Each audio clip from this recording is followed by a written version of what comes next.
বাসায় আছে পাউরুটি, কিন্তু তার সাথে খাবার জন্য জেল বা বাটার কোনোটাই নেই। তাহলে আজকের এই ভিডিওটি তোমাদের জন্য। আসসালামু আলাইকুম, welcome to my channel areca. দুধ আর চিনির সাথে মাত্র একটি উপকরণ দিয়ে আজ আমি তৈরি করব ক্রিম। ক্রিম তৈরি করার জন্য প্রথমে আমি হাফ কাপ দুধের সাথে 3 চা চামচ চিনি অ্যাড করে দিব। তার সাথে পরিমাণ মতো লবণ এবং অ্যাড করে দিব 2 চা চামচ কাস্টার্ড পাউডার। কাস্টার্ড পাউডারটি অ্যাড করার সাথে সাথে নেড়েচেড়ে মিশিয়ে নিতে হবে, তা না হলে দলা পাকিয়ে যাবে। মিশানো হয়ে গেলে চুলার মিডিয়াম আঁচে আমরা এগুলোকে জাল করে নিব। আর এই পুরো সময়টাতে আমরা অনবরত নাড়াচাড়া করে উপরের গুলো নিচে, নিচের গুলো উপরে করে নেড়ে নিব।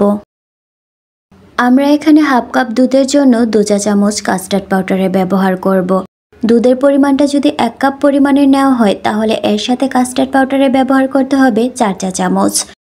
সাথে চিনির ব্যবহারটা তার থেকে একটু বেশি করতে হবে, অর্থাৎ কাস্টার্ড পাউডারটা আমরা যতটুকু ব্যবহার করব তার 3 ভাগের 1 ভাগ চিনির পরিমাণ বেশি রাখতে হবে।